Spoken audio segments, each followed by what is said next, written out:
Founders Day is a brand new 2024 film that originally had a limited release in theaters in January and very recently got a video on demand release more widely anyway.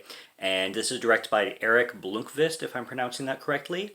Clearly a slasher fan. This is a throwback slasher and a half. It definitely pays tribute to everything slasherness you can think of. It also takes place on a holiday, Founders Day, just like the recent Thanksgiving that came out not too long ago. You have your Founders Day kind of masked looking killer. You've got every slasher trope in the book.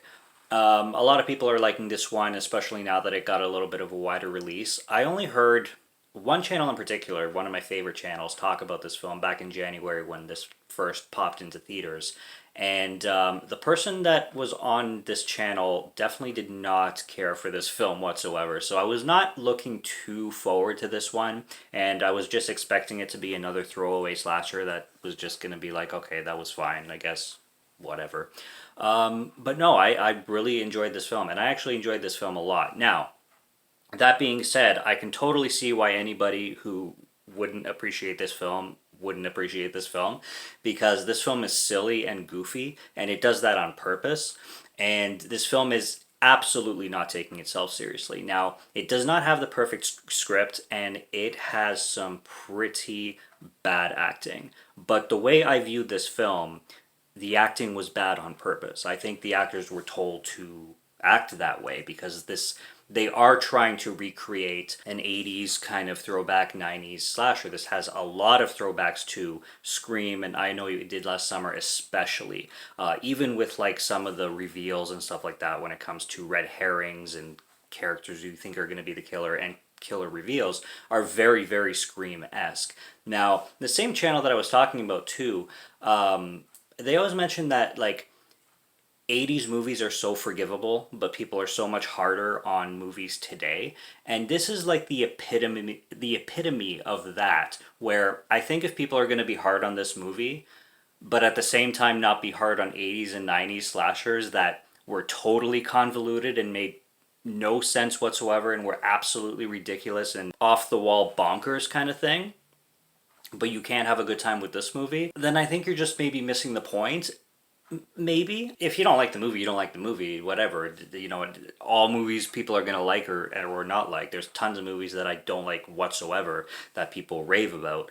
But this one specifically, I know it's getting a lot more popularity now. And with the more attention, I see more people enjoying it. The thing about this film is it's certainly ridiculous, and it is ridiculous on purpose. I mean, there is a scene in this movie where this one guy is chasing the killer out of the house and he grabs the dumbest thing that he can possibly grab, where I had to rewind it. I'm like, did he just grab that? Are you freaking serious? No. Actually, wow. I'm not going to say what it is because I don't want to spoil too much, but damn. Like, and as for plot, I should get into that. But it's Founders Day, so this takes place on November 3rd. And there's a small town where they're having kind of an election for mayors, and the mayors are competing with each other. And of course, like, it's a very small town, so everybody's politically divided. And one of the mayor's kids are, you know, having problems with the other mayor's kids and all that stuff. And when it comes to like dating and drama, everybody's having drama with each other. The adults I found hilarious because the adults act more like teenagers than the teenagers do. And again, that made me laugh and appreciate that theme even more, because that's how it is in politics in real life usually. Like, you have so many politicians literally acting like children. There's this one point in the film where the two politicians are like having this heated argument head to head, and they start fighting like they start threatening each other with pens. Like, they take a pen, each of them, and they're starting to threaten each other as if they're holding knives, but it's a fucking pen. I love that shit. Like, that shit just worked for me. A lot of stuff in this film is over the top when it comes to dialogue and when it comes to just situations. But they worked for me, personally. And I think you're going to be on board with this film or you're not. The third act goes absolutely bonkers, just like a Scream movie would. Like, even the first one in particular.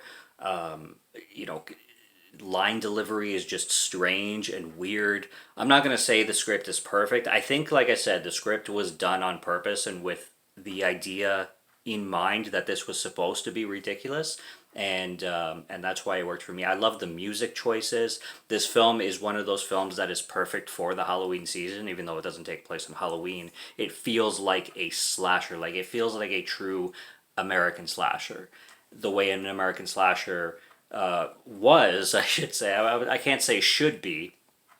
It's hard to compare this one to something like Thanksgiving because Thanksgiving was just a totally different tone of a film when it came to slashers. I actually think I had a lot more fun, or at least a bit more fun, with this one over Thanksgiving, to be 100% honest, even though I'm a massive Eli Roth fan and people are probably going to be crucifying me for saying that. But I do think this one was a little bit more fun, just from this viewing. Maybe I'll change my mind in the next viewing. But this movie, it's fun because it's ridiculous. There's a lot to admire in this film, and I think the music and the song choices that they use definitely complement everything about the movie. I think a lot of people also are going to be complaining too about the kills because there's not really enough of them, and they don't. This film doesn't go all the way. Like Thanksgiving definitely has way more gore in it, but the killer himself looks good. Killer. I'll just, say that. Remember I talked about Scream. Don't want to get too spoilery. It's a movie that's definitely worth checking out. I had a good time with it, and it's streaming now on VOD and Google Play, and I think Prime maybe. It's streaming in a few places, so it's easy to find now, and I definitely recommend checking it out. When it gets released on Blu-ray, I would definitely be picking it up for sure. So thumbs up for me. Subscribe to Morgan Film Fan if you like to listen to my voice or if you like my film reviews. I'll be back with more soon, so stay tuned for those. Check out what's on the channel already. Stay tuned for what's coming. Until next review, have a good one, take care, and cheers.